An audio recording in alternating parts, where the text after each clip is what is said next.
A child's whisper can build a fortress of trust. In a quiet room, lit only by moonlight, a young girl named Elara saw her little brother Leo fighting sleep, his small body tense with unseen worries. She made a simple yet profound choice, to weave a calming fantasy tale just for him. This single decision unlocked a hidden connection between the soft rhythm of her voice and the quieting of his fears, a journey into the neuroscience of storytelling where her own courage would be tested. By the end of this, you will understand exactly how gentle narration can rewire a brain for calm and build unshakable bonds. What ancient magic lies within a whispered story, and how can a simple tale physically alter a listener's state of mind? I am curious, where are you listening from right now, and what is the local time where you are? What do you think makes a story truly soothing? Elara's voice was a soft thread in the quiet room, spinning a path of pure moonlight across the floor. She told Leo only the bravest children could see it, a glowing ribbon leading to a forest where silver leaves whispered secrets. His small body, once a knot of tension, slowly uncurled against his pillow. A choice was made in that moment, a silent agreement between storyteller and listener. Leo closed his eyes, and in his mind, he took his first step onto that shimmering trail. His breathing, which had been quick and shallow, softened into a deep, rhythmic tide. The trust was not in the words themselves, but in the gentle cadence of his sister's voice, a steady anchor in the dark. A fragile peace settled over the room, as delicate as the moonlight itself, a peace that proved something profound was already beginning to work. This shared journey, born from a simple story, was unlocking a hidden power, one calm breath at a time. The old leather cover felt cool against Elara's fingertips. The next evening, her grandmother had pressed the heavy book into her hands with a knowing smile. Inside, the pages were filled not with spells or potions, but with words describing the quiet magic of the human voice. Elara read a passage aloud, her own voice a whisper in the lamplight. It explained how gentle, rhythmic narration could lower a listener's cortisol, the very hormone of stress and fear. The words were not just an idea, they were a key. For the first time, she understood the science behind the calm she had seen in her brother's eyes. This was no longer just a comforting habit. It was a conscious choice, a tool she could wield with intention. That night, when Leo's small frame seemed restless again, Elara did not just tell a story. She crafted an experience. She deliberately slowed the pacing of her words, letting each sentence land softly, like a leaf settling on still water. She softened her tone until it was a warm blanket of sound. She watched as the tension visibly drained from his shoulders, his breathing deepening in time with her measured rhythm. Her storytelling had transformed from a simple instinct into a powerful, deliberate act of connection, a bridge built not just of fantasy, but of proven calm. The river she described flowed not with water, but with liquid starlight, its surface a tranquil mirror for the constellations. Elara watched Leo's face as she painted this scene with her voice, her words slow and deliberate. She noticed the subtle shift first in his hands, the small fists unclenching to rest open on his blanket. Then she introduced the owl, a creature with feathers, the color of night and eyes that held a gentle, ancient wisdom. She gave it a slow, deliberate blink, pausing in her narration to mimic the rhythm. Leo's own eyelids grew heavy in response. his shoulders sinking deeper into the mattress, as if released from an invisible weight. Each serene detail was a deliberate brushstroke on the canvas of his calm, and she saw the direct consequence of her choices reflected in the softening lines of his body. This was no longer a hope, it was a result. The success of her experiment ignited a new fire within her. If the simple description of a peaceful owl could produce such a physical effect, what other tools were hidden within the cadence of a story? Her resolve to understand the mechanics behind the magic solidified into an unshakable pursuit. She needed to know not just that it worked, but how and why.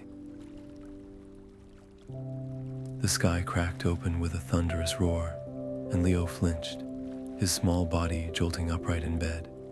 In the flash of lightning, Elara saw the raw fear in his wide eyes, a stark contrast to the calm of the previous nights.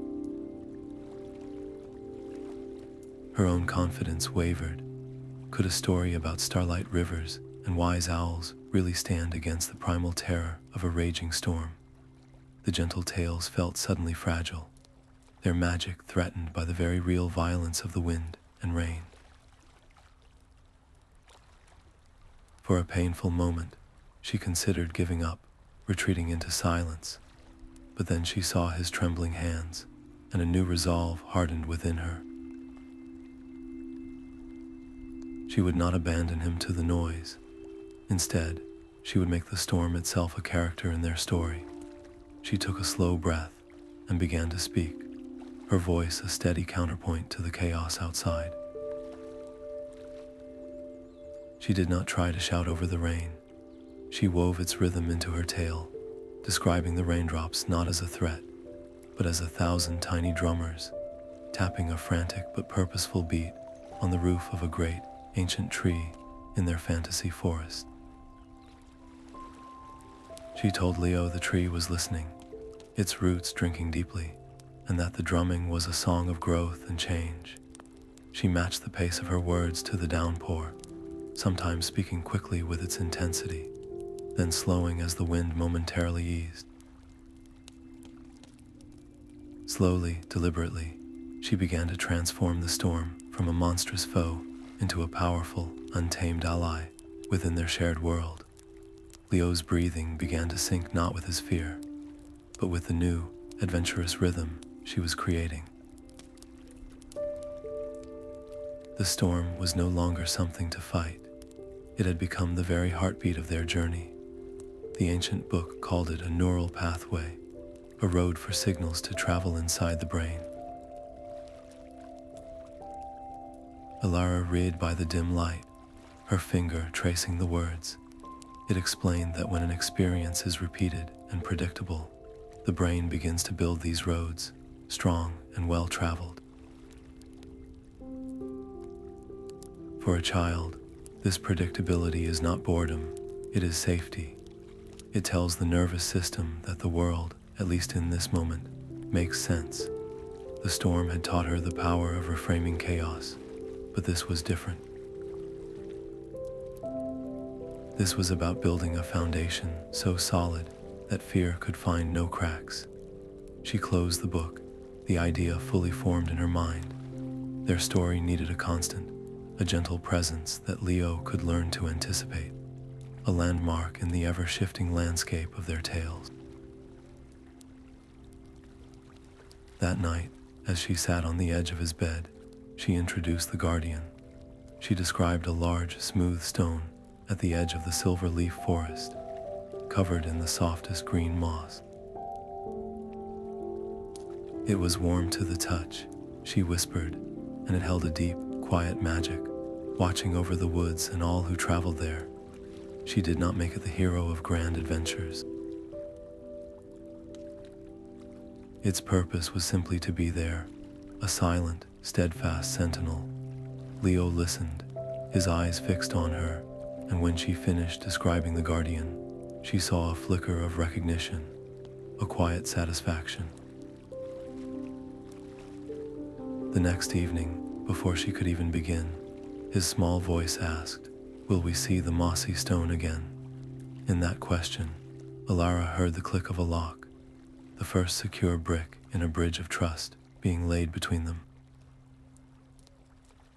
The ritual had begun. She nodded, and as she brought the guardian back, describing the way the moonlight glinted off its dewy surface, she watched his body relax into the mattress, a little faster than the night before. His brain was learning the pattern, building its own internal road toward calm. The guardian's recurrence was not a lack of creativity. It was the anchor point around which all new wonders could safely swirl. This predictable rhythm in her voice was building a scaffold for his sense of security, a structure they were both starting to rely on. Leo's voice was a quiet interruption in the dark. "What made the guardian so old?" he asked. The question hung in the air, simple and profound. Until this moment, Elara had been the sole architect of their world, the keeper of all its secrets. But in his curiosity, she saw an open door. She could have offered a ready-made legend from her own mind, a quick answer to satisfy him.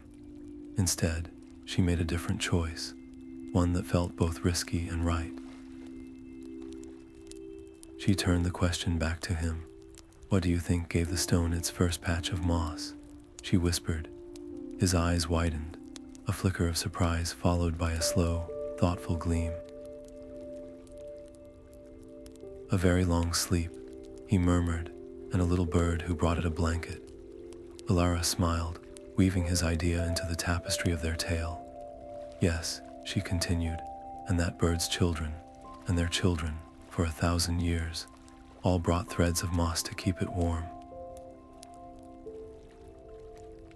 The story was no longer hers alone. It was becoming theirs.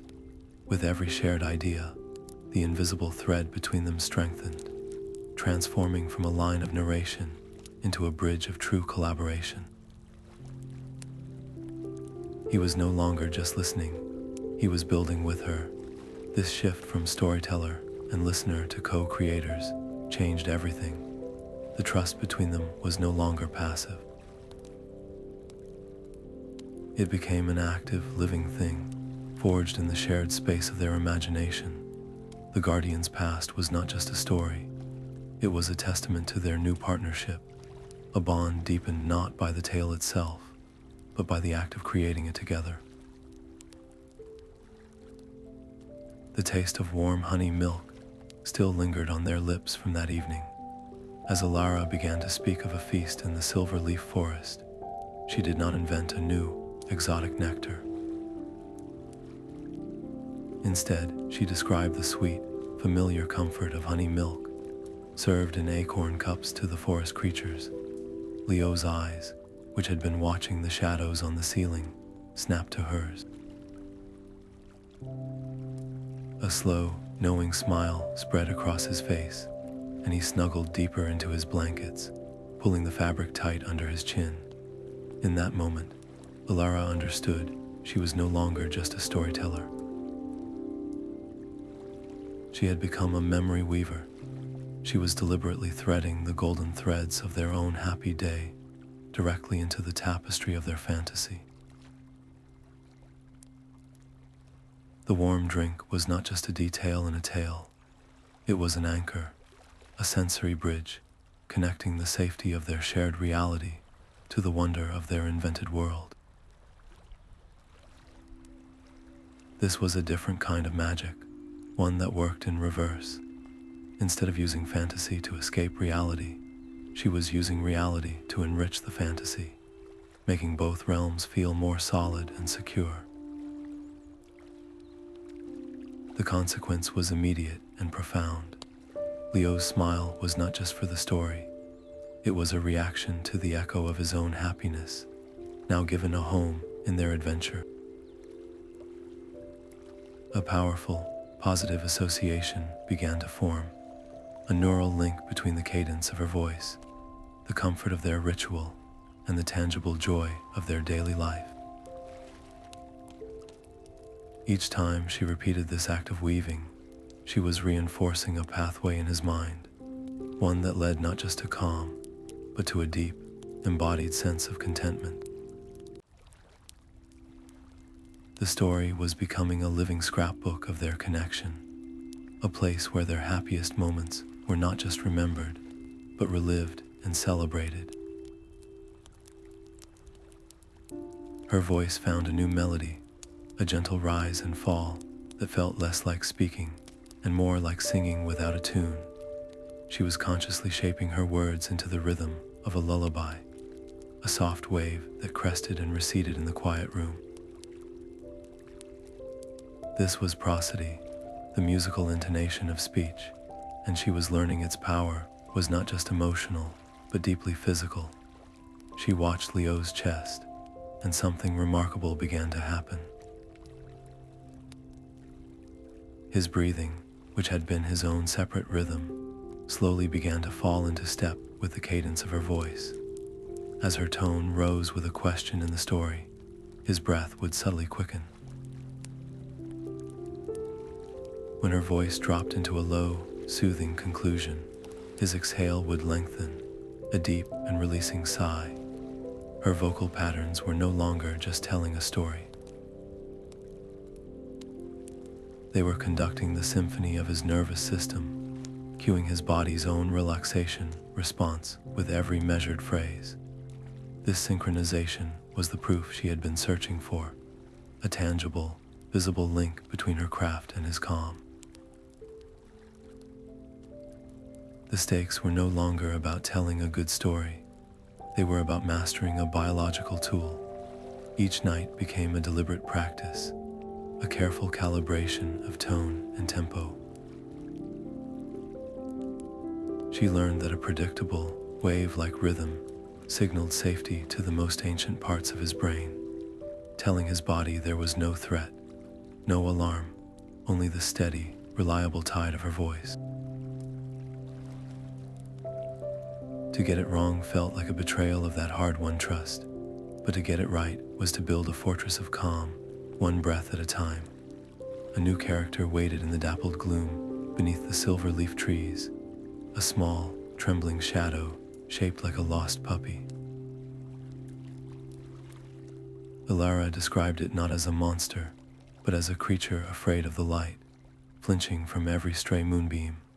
This shadow pup was a problem, a tiny, external conflict that needed a solution, and she placed the power to resolve it directly into Leo's hands. "What should the heroes of the forest do?" she asked him, her voice gentle and open. Leo's brow furrowed in thought. He could have suggested chasing it away, or simply ignoring its whimpers, but instead, he proposed building a small shelter out of broad, dark leaves, a place where the pup could feel safe until it was brave enough to step into the open. His choice was a mirror, reflecting his own recent struggles with fear. But here, in the safety of the story, he was not the one who was scared. He was the brave one, the problem solver, the empath. He was practicing what it felt like to extend comfort, to understand a fear that was not his own, and to act with kindness. This was the true purpose of the gentle conflict. It was a training ground for his own heart, a low-stakes rehearsal for the real-world challenges he would inevitably face. By guiding a fictional creature toward courage, he was subconsciously building the neural pathways he would need to guide himself. The story was no longer just a shield against fear. It had become a workshop for his own resilience. A trail of glowing berries, he suggested, their soft light, a gentle guide through the dark. Elara did not hesitate. She took his idea and wove it directly into the fabric of their tale, describing how the heroes gathered the luminous fruit and placed them one by one, creating a path that pulsed with a friendly, welcoming light.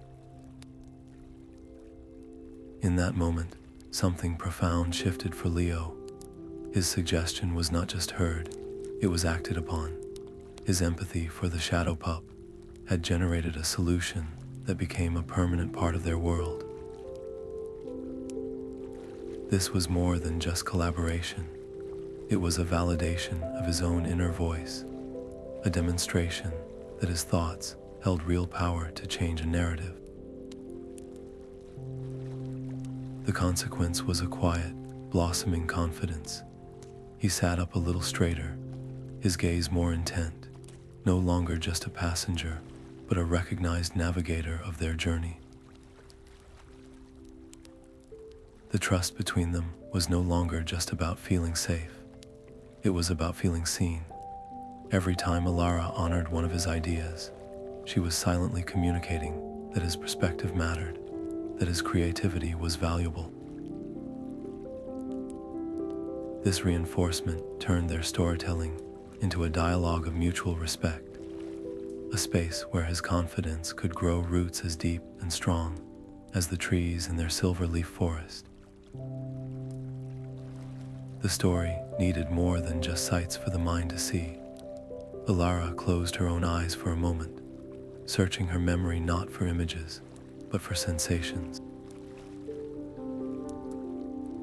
She began to describe the rich, deep scent of the forest floor after a rain, the smell of wet soil and ancient, crumbling leaves.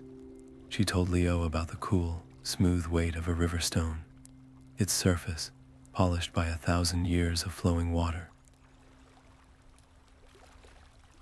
She watched as his own eyelids fluttered shut, his small face turning toward her voice as if feeling a phantom breeze. His body, which had been shifting restlessly, became perfectly still, his entire attention focused inward, building the world from the sensory clues she was providing.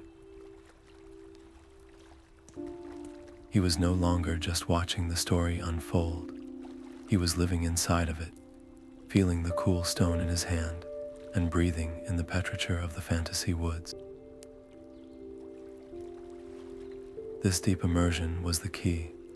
By engaging multiple senses, she was giving his busy brain more to do, more peaceful anchors to hold on to, which left far less room for anxious thoughts or external fears to intrude. A story that can be smelled and touched is a story that feels real, and a reality crafted from safety and wonder is the most powerful calm of all.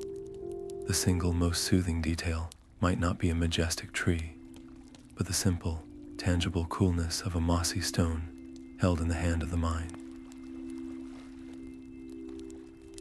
His breathing became a soft tide, and his eyelids, once wide with wonder, now drifted shut for longer and longer moments. Elara watched this subtle dance, recognizing the signs. He was reaching the edge of their shared world, approaching the quiet shores of sleep. Here, she faced a storyteller's crucial choice. She could rush the adventure to its conclusion, or she could do what was truly needed. She chose him over the story. Her voice softened further, losing its narrative urgency and becoming a gentle, rhythmic hum. The quest to find the shadow pup's home did not end with a grand discovery. Instead, she let the plot dissolve into simple, sensory fragments. She described the heroes finding a soft patch of clover, perfect for resting, and the way the wind had quieted to a whisper, singing a wordless lullaby through the silver leaves. Each sentence grew slower, with longer pauses between them, like stones placed farther apart across a stream. She was no longer building a world. She was gently dismantling the bridge that had brought him there, allowing his mind to release its grip on the narrative and drift freely into dreams. This was the ultimate act of care, to read his need for rest in the weight of his eyelids, and to answer it not with more story, but with less, guiding him safely across the threshold with the very rhythm that had first built his trust. The tale did not need an ending. His peaceful sleep was the only resolution that mattered. The guardian stone was not merely a silent watcher. As Elara described it, The ancient stone shifted, and from a crevice in its mossy surface, it offered a small, smooth pebble to the trembling shadow pup. This tiny stone, she whispered, held a gentle warmth that would never fade, a constant comfort against the dark and the cold. In the quiet of the room, Leo's voice was a drowsy murmur from his pillow. "I wish I had a stone like that." The words hung in the air, fragile and full of meaning. This was no longer a question about the story. It was a request from the heart, a direct bridge thrown from the world of fantasy into the very real space between them. Elara's breath caught. She could have simply agreed, letting the wish dissolve into the night, but the trust they had built, layer by layer, demanded a more tangible answer. This was her decision point, to honor his immersion, to validate the profound connection they had forged. She needed to make the story real. Her eyes scanned the dim room, searching for the right object, the perfect token to embody the guardian's gift. She was being called to close the loop, to weave the final, most important thread that would bind the safety of their imagined world to the solid truth of his own two hands. Her search was not for a prop, but for a promise made physical, a symbol that their shared world did not end when the story did. The riverbank pebbles were cool and damp beneath her feet the next morning. Elara was not looking for anything in particular until her eye caught a single stone, smoothed by the water into a perfect oval shape. It fit neatly in the palm of her hand, and as the sun broke through the clouds, it warmed the gray surface. She knew instantly what it was for. That evening, when she sat on the edge of Leo's bed, she did not begin with a story. She simply opened her hand. "I found something for you," she said. The guardian must have left it by the river. His eyes widened, moving from the ordinary stone in her hand to her face, searching for the truth in her smile. Then his small fingers reached out and took it. He held it tightly, his thumb tracing its smooth surface. It was just a rock, a simple piece of the natural world, but in that moment, it was so much more. It was a token, a physical proof that the safety and courage of their silverleaf forest were not confined to the dark. They were real, and they could be held in his hand. That night, as she began to weave a new tale, his breathing deepened almost instantly. He did not fidget or tense at the sound of a distant car. His fist remained closed around the stone, a tangible anchor that moored him to the calm they had built together. The stories had built a bridge of trust in his mind, but this small, solid object was the keystone, locking it all into place and extending ITS, Chinese letter, Chinese letter, Chinese letter, into his waking life. The fantasy was no longer an escape. It was a layer of his reality, one he could carry in his pocket, a quiet piece of magic to hold onto long after the last word was spoken. A sharp cry tore through the silence. Elara woke to find Leo tangled in his sheets, his small body shaking, the peaceful calm of the previous night utterly shattered. For a single, unguarded moment, a wave of frustration washed over her. Had all their work, all the careful storytelling, been for nothing? The thought was a bitter sting. But then she saw the genuine terror in his wide, unseeing eyes, and the frustration melted into a deeper understanding. This was not a failure. It was a test. Her instinct was to launch into a new tale, to build a fantasy wall against the nightmare, but she stopped herself. A grand new story now would feel like a demand, a pressure to perform calm when he was still drowning in fear. Instead, she moved slowly, her voice a low, steady hum. She did not mention the nightmare's monsters. She simply reached for his clenched fist and gently reminded him of the smooth, warm stone resting on his bedside table. "Remember the guardian," she whispered. "It is still watching over the forest, and it is still watching over you." She spoke not of new adventures, but of the steadfast, unchanging nature of the world they had built together. The choice was a quiet revolution. By refusing to narrate away his fear, she was accepting it. She was telling him, without a single demanding word, that it was okay to be scared, and that the safety they had forged was strong enough to hold even this. The trust, momentarily fractured by the nightmare, did not need a new story to mend it.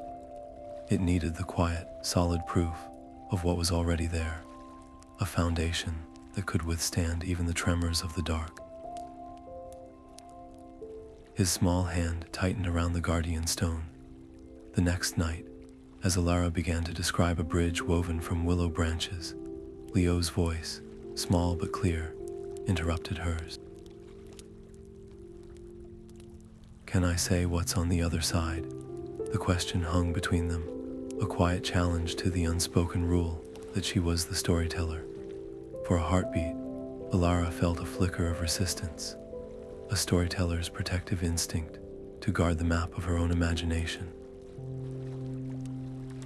This was her creation, her carefully built world of silver leaves and starlight rivers.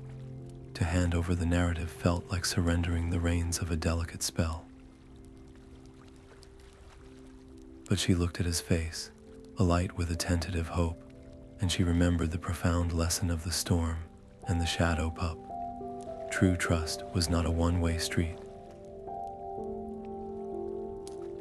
It required the courage to let go. She took a slow, deliberate breath and released her control. She nodded, her voice soft with invitation. "Yes," she whispered. "Tell me what you see." In that single, deliberate choice to listen, she was not just giving him a turn. She was handing him a piece of the world's magic and trusting him to shape it. Leo's eyes widened, and then he began to speak. His words were not as polished as hers, his descriptions simpler, but they were entirely his own. He described a valley where the flowers chimed like tiny bells in the wind, a place she had never imagined. Elara listened, truly listened, without a single correction or addition.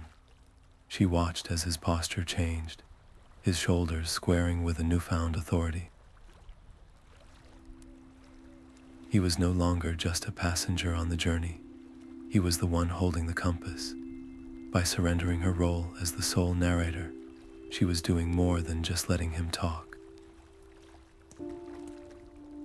She was validating his inner world, communicating that his imagination was just as valuable, just as real as her own. This shift from teller to listener was the final, crucial brick in the bridge of trust they had been building. It was a trust that went both ways, a mutual respect that transformed their ritual from a performance into a true partnership.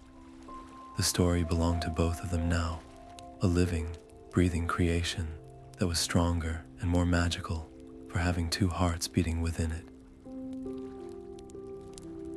The heavy book fell open to a page describing a chemical messenger, a tiny molecule with the power to build bridges between minds. Elara read about oxytocin, a hormone released in the brain during moments of positive connection, of shared laughter and mutual trust. It was the biological signature of a bond being forged. She looked up from the page, her gaze drifting toward Leo's room. Their co-created stories were not just fantasies. They were a biochemical symphony, and she had been conducting it by instinct. Now, armed with this knowledge, she could compose with intention. That night, she did not begin with a journey or a new creature. She built a puzzle into the very heart of their tale.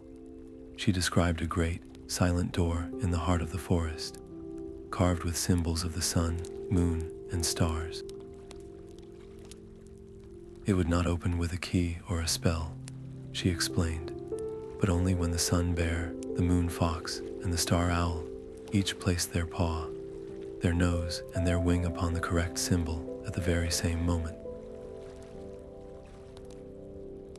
It was a task designed for cooperation, a narrative structure built to mirror the very act of collaboration that released the oxytocin in his own brain. She was not just telling a story about teamwork. She was using the story's structure to trigger the neurochemical experience of it. The characters had to listen to one another, to time their actions with perfect harmony. As the fictional creatures synchronized their movements in the tale, she watched Leo's face, alight with the shared goal. He was not a passive observer. He was a participant in the collective effort, his own mind and body resonating with the cooperative rhythm she had written. The story itself had become a delivery mechanism for connection, a deliberate and beautiful feedback loop where the narrative action and the neurological reaction were one and the same, strengthening the invisible thread between storyteller and listener with every beat of their shared imagination.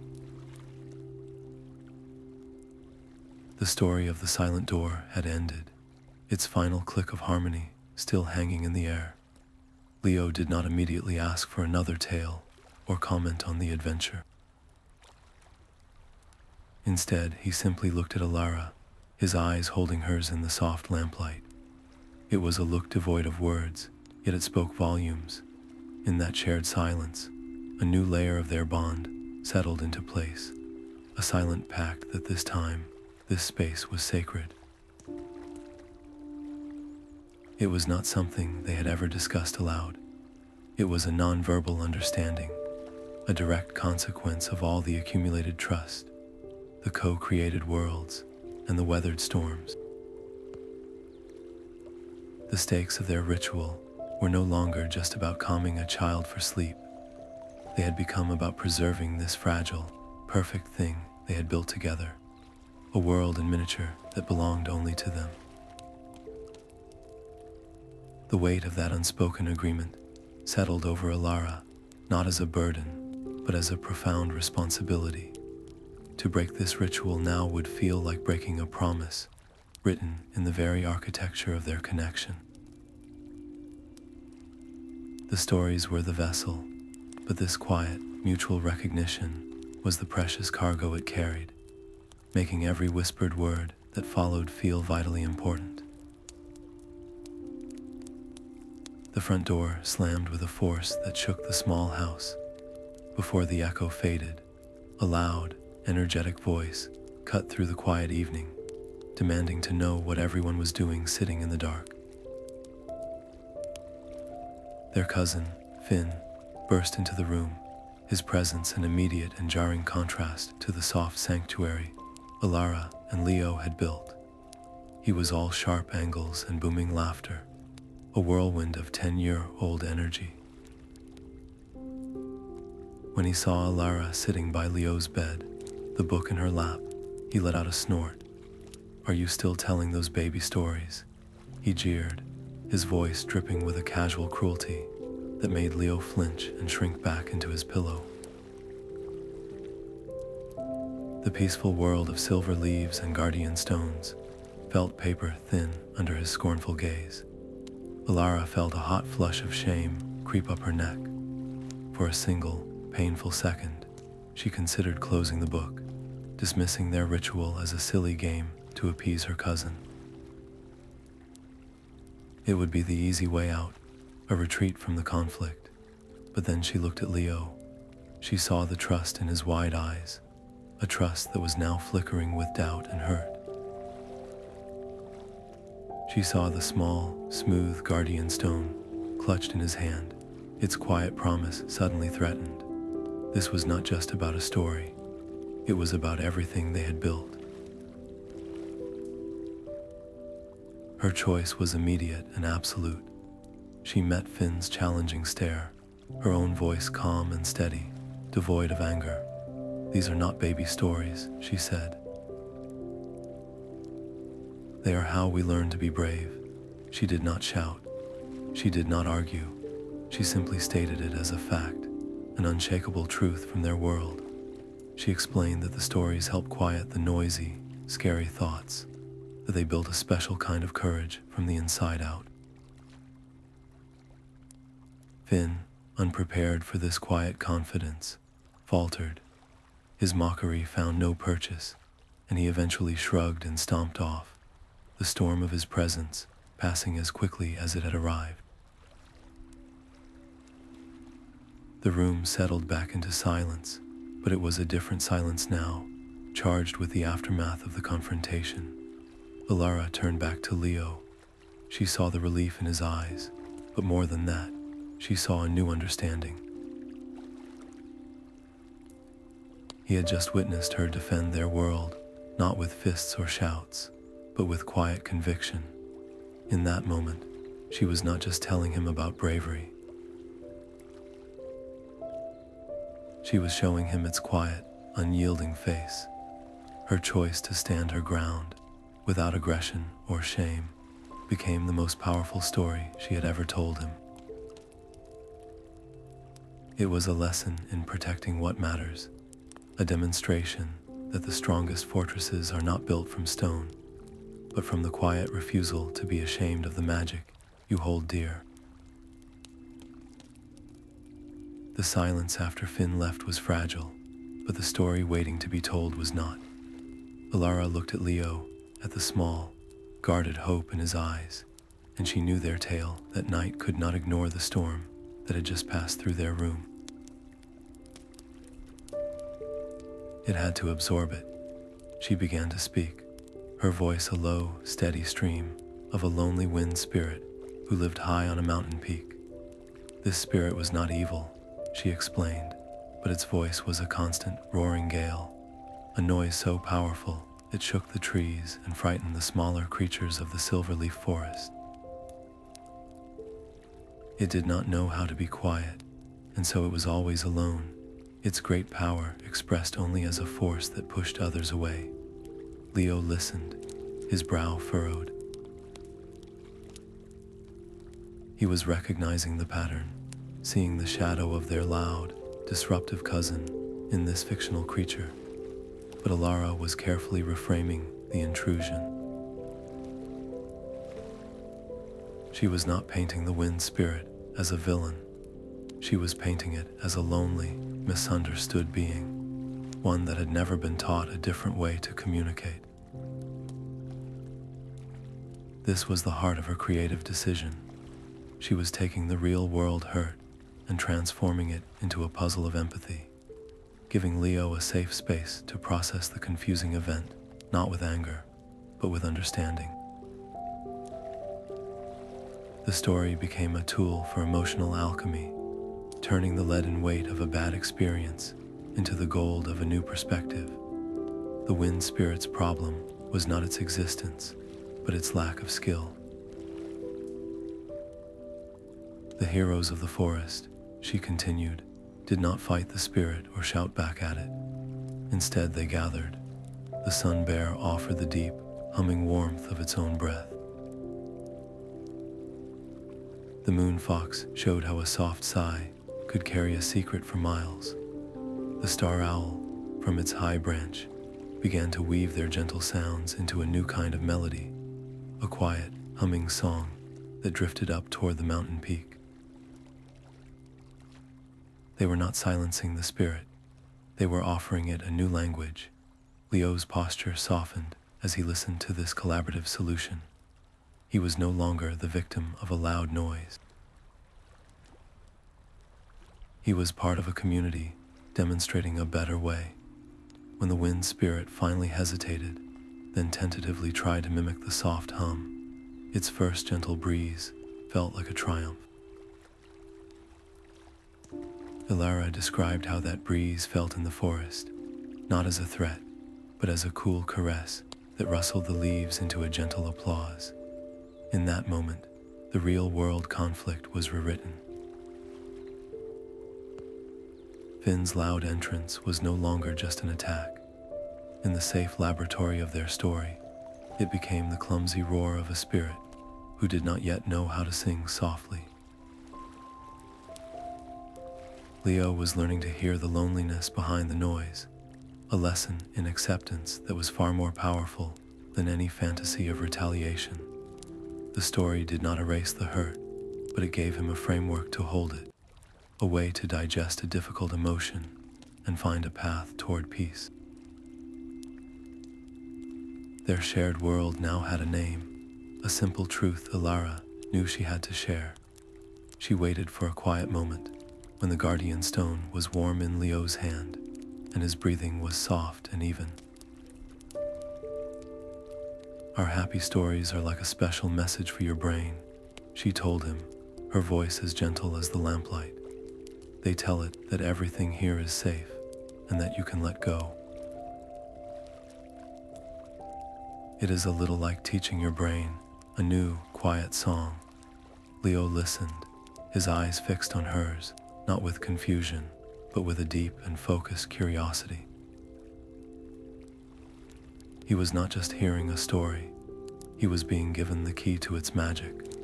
She explained that when his brain feels safe, his whole body can relax, just like the sun bear settling into its den. This was a conscious choice on her part, to demystify the process, to pull back the curtain, not to spoil the magic, but to hand him the tools. She was empowering him with the knowledge of his own inner workings. Leo's response was a slow, thoughtful nod. It was a small gesture, but it carried the weight of a profound shift.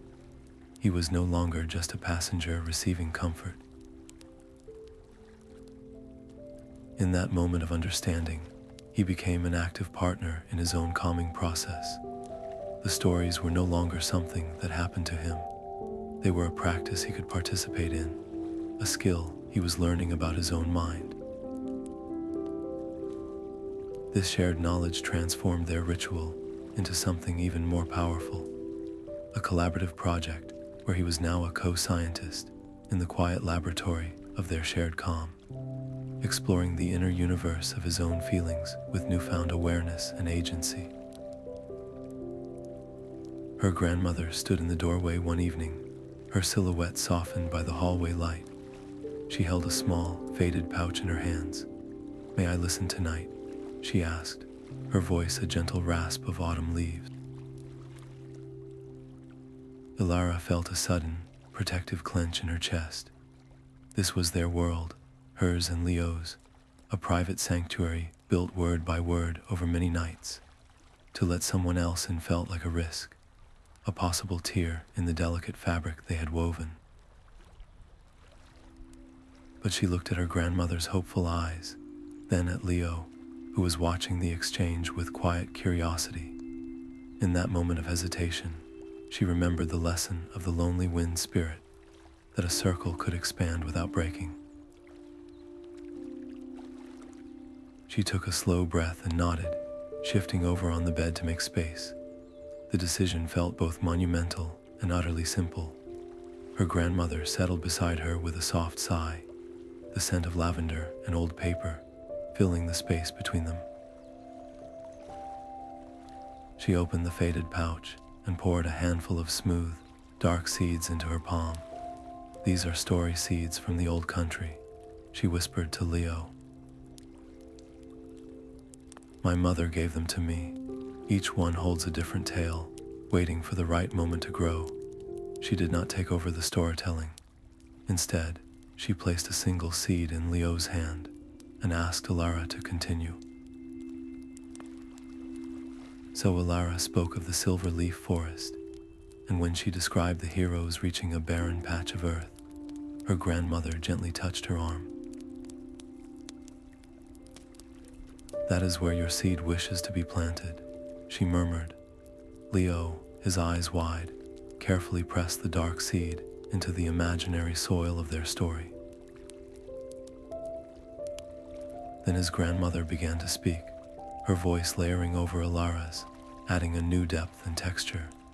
She described a tree that grew not in minutes, but in moments, its bark the color of twilight, and its leaves shaped like crescent moons.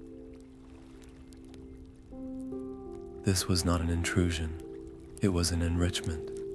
The story became a tapestry woven with 3 different colored threads, each one strengthening the whole. Elara watched as Leo listened to this new, old voice, his imagination stretching to accommodate a history he had never known. The consequence was a narrative that felt deeper and more anchored, as if their forest had suddenly grown ancient, mysterious roots that reached back through time. Their circle had expanded, and in doing so, their world had become infinitely larger and more secure. A story now held by 3 generations instead of 2. The small, cloth-bound journal felt solid and real in her hands, a quiet anchor in the flow of their ever-expanding world. Elara began the simple, physical act of writing, her pen scratching softly as she cataloged their creations. Here was the sun bear, whose deep hum could calm a restless river. On the next page, she sketched the rough shape of the guardian stone, noting how its moss felt like the softest velvet. She wrote down the valley of chiming flowers that Leo had discovered, and the lonely wind spirit who learned to sing. This was no longer a collection of fleeting ideas. It was an archive, a tangible map of their shared territory. The decision to write it all down was a conscious act of preservation, a way of saying that these stories and the trust they represented were too important to be left to memory alone. The stakes of their ritual were quietly raised. By formalizing their creation, she was building a fortress against forgetting, a place they could always return to, no matter what storms might come. The journal became a promise made of paper and ink, a testament that the world they built together was permanent.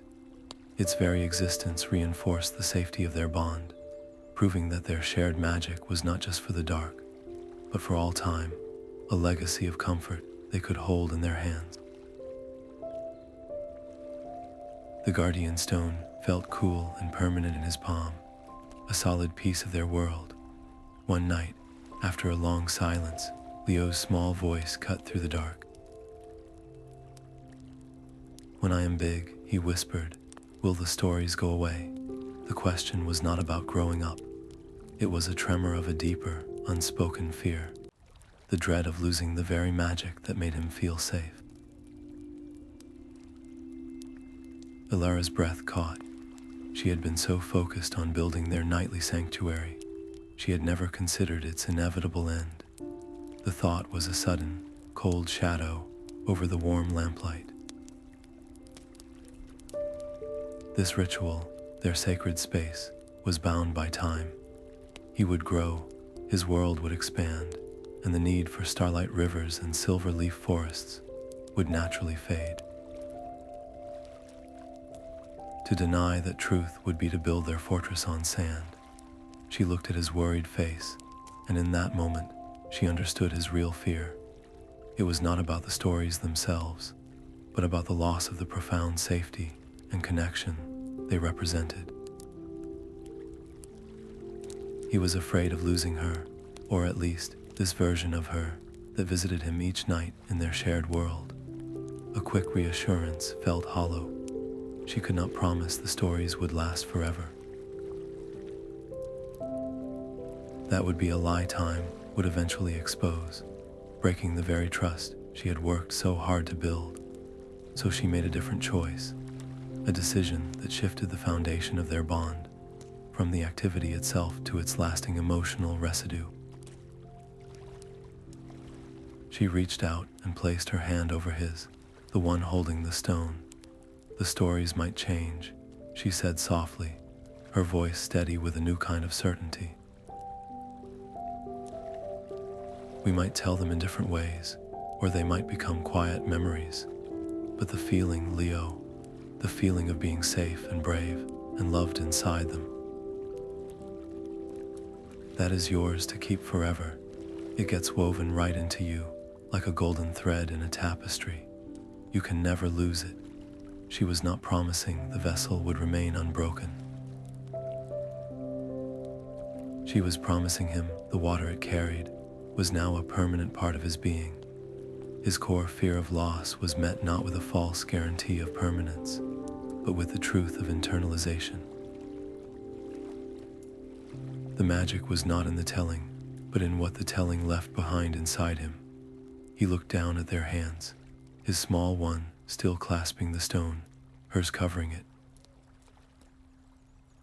He did not smile, but the anxious tension in his jaw softened. He was absorbing this new idea, testing its weight.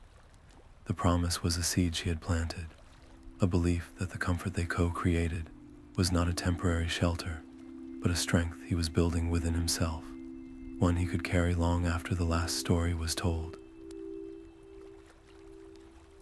The pressure was a subtle hum in the back of her mind, a quiet demand for perfection that had slowly crept into their sacred space. Elara found herself pausing mid-sentence, searching for the most beautiful word, the most profound metaphor, worried that a simple story would no longer be enough for the complex world they had built. The magic felt thin, stretched taut by her own expectations. Then, she remembered a phrase from her grandmother's book, Beginner's Mind. It was not about being new, but about approaching each moment with the same open curiosity, free from the weight of past successes or future goals. It was an invitation to let go. That night, she sat on the edge of his bed and took a deep, releasing breath. She consciously set aside the intricate map of their world, the archive of characters, the need for a meaningful plot. She decided her only job was to be there, fully and simply, with Leo. She looked at his expectant face and began without a plan. She described a little cloud that did not want to rain or drift, but only wanted to dance. It was a ridiculous, joyful little puff of a thing, and it wobbled and bounced across the sky to a rhythm only it could hear. Her voice lost its careful cadence and became playful, punctuated by soft, spontaneous laughter. She was not crafting a story. She was playing with one, and Leo's reaction was immediate and electric. A giggle burst from him, then another, a pure, unfiltered sound of delight that filled the room. He started suggesting the cloud's dance moves, a wobbly twirl, a bouncy leap, and together they built a scene of such spontaneous silliness that the pressure shattered completely. The consequence was a renewal more powerful than any carefully constructed tale. The trust between them, which had become strong and serious, was suddenly infused with a new, vibrant energy of pure, uncomplicated fun. The dancing cloud did not teach a lesson or solve a problem. It simply reminded them both that the deepest connection often lies not in the perfect story, but in the shared, joyful act of creating one, no matter how silly it may be. The gentle river in their story had no current at all. Elara described it as a wide, still ribbon of twilight, a place where the water was so calm it seemed to hold its breath. This was not an accident. She had read about delta waves, the slow, deep brain rhythms that wash over the mind in the earliest stages of sleep, and she understood that her voice could become an echo of that internal tide. Her goal was no longer to tell a compelling story, but to craft a neural lullaby. She guided their hero, the sun bear, onto a small, flat-bottomed boat, and then she began the most deliberate part of their ritual. She described the boat's movement not as a journey, but as a gentle, aimless drift. Her sentences grew longer and more repetitive, each one a soft, rhythmic push. The boat drifts past a willow tree, its leaves trailing in the quiet water. It drifts past a bank of soft moss, glowing faintly in the dark. It drifts, and the only sound is the quiet lap of water against its wooden sides. She used the same soothing words again and again, her voice dropping into a low, monotonous hum, deliberately stripping the narrative of any surprise or excitement. She was not building a plot. She was dismantling consciousness itself, using the predictable, wave-like pattern of her words to gently guide his brain away from the waves of waking thought and toward the slow, rolling delta waves of sleep. She watched his face, her own breath held. His eyelids, which had been fluttering, finally stilled. His lips parted slightly, and his breathing shifted from the shallow rhythm of listening to the deep, even pulls of true slumber.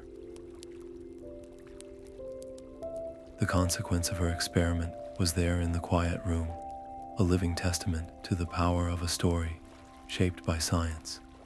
Her narration had become a direct dial for his nervous system, and she had successfully tuned it to the frequency of sleep. The drawings began as simple lines on a sunlit afternoon. Elara laid out paper and crayons, and without any instruction, Leo's hand moved. He did not draw a house or a car. He drew a round, green shape with careful, deliberate strokes. "It is the guardian stone," he said, his voice matter of fact. Elara watched, a quiet wonder unfolding within her. This was more than art. It was an act of translation, a physical bridge built from his mind to his hand, making the invisible world of their stories suddenly, tangibly real. She picked up a blue crayon and began to draw the river of starlight beside his stone. Together, they filled the page with the silver leaf forest, the sun bear, the moon fox. Each crayon stroke was a declaration. This world exists. It is ours. That evening, they taped the finished drawing to the wall beside his bed, a window into their shared territory. The consequence was immediate and profound. The fantasy was no longer confined to the dark or the sound of her voice. It had a visual heartbeat, a permanent presence in his room. Now, as he lay down to sleep, his eyes could rest on that colorful landscape, a silent, constant reminder of the safety and bravery they had built together. The drawing was not a picture. It was a promise, hung on the wall for him to see, a testament that their trust had a shape and a color he could carry with him even in the silence. The lamp cast a soft, golden circle on the floor, and in the quiet, Elara saw that Leo was already calm. His breathing was a deep, even tide, and his small hand rested open on the blanket, the guardian stone a smooth, dark pebble in his palm. The usual nightly tension was absent, leaving only a profound stillness in its wake. Her instinct was to begin, to reach for the familiar rhythm of a tale, but she paused. The words felt unnecessary, even intrusive. Tonight, the story was already complete. She made a conscious choice, a quiet revolution in their ritual. Instead of speaking, she simply sat on the edge of his bed and placed her hand over his. No story about starlight rivers or dancing clouds. No lesson about bravery or kindness. There was only the shared silence, the warm weight of their hands, and the gentle sound of their breathing falling into sync. In that wordless space, she felt the final, solid click of their bond. The trust they had built, layer by layer through countless stories, no longer needed the vessel of a narrative to hold it. It had become its own self-sustaining force, a silent understanding that existed in the space between words. This was the deepest form of security they had built, a connection so strong it could simply be, without any need for explanation or embellishment. The silence was not an absence. It was the fullest expression of everything they had created together. The house plunged into a deep, consuming blackness, the sudden silence more deafening than any storm. Leo's sharp intake of breath was a gasp of pure terror in the dark. Elara's own heart hammered against her ribs, her mind scrambling for a story, any story, to build a wall against the primal fear. But before a single word could form, she heard a new sound. It was a soft, shaky hum, a simple melody she recognized as the one she often used to describe the star owl's quiet song. In the absolute darkness, Leo was not waiting for her to save him. He was taking a deep, deliberate breath, his small fingers finding the guardian stone on his bedside table and clutching it tight. He was humming their world into existence, all by himself. The sound was unsteady at first, a fragile thread in the void, but it grew stronger with each note, a brave little lighthouse beam in the overwhelming dark.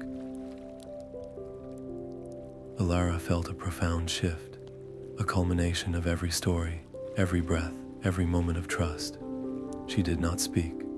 She did not take over. She simply closed her eyes in the blackness, and softly, gently, she began to hum with him. Their two voices wove together in the silence, a wordless duet that needed no light to be seen. In that moment, the tools were fully his. The student had become the master, not of storytelling, but of his own inner calm. Their shared trust, once a bridge built with words, had now become the very air they breathed, an unshakable light that no power outage could ever extinguish. The hum faded into the quiet, leaving behind a silence that was no longer empty, but full. Elara realized the journey had never truly been about the stories themselves. Each whispered tale, from the first moonlit path to the final shared hum in the dark, had been a single, deliberate brick in a foundation of unshakable trust. They had not just been navigating a fantasy forest.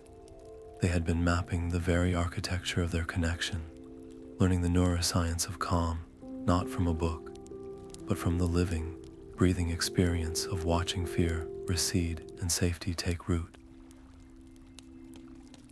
The stories had given them a shared language, a vocabulary of comfort built from guardian stones and starlight rivers, a way to speak to each other's hearts without ever needing to name the shadows they faced.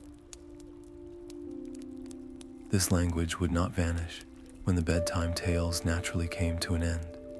It was woven into the fabric of their relationship, a permanent resonance that would hum quietly beneath the surface of all their future conversations and challenges. The quiet magic was no longer something they visited each night. It was something they carried within them, a wellspring of courage and connection they had built together, ready to face whatever came next, not with a story, but with the unspoken, understanding that the deepest peace is the one you create for each other. The leather cover of the journal was worn soft at the edges, its spine cracked from years of quiet use. Leo, now a teenager with a gentleness that had outlasted childhood, found it tucked away on a high shelf. He did not need to read the words inside. He knew them by heart, the way one knows the path to a childhood home. His fingers traced the faded sketch of the guardian stone, and a slow, knowing smile touched his lips. The journal was not a relic, It was a blueprint, a map to a fortress he had lived inside for years. He remembered the steady rhythm of his sister's voice, the deliberate cadence that had taught his own nervous system the shape of calm. That deep, embodied learning was the true legacy, a quiet strength woven into his very being.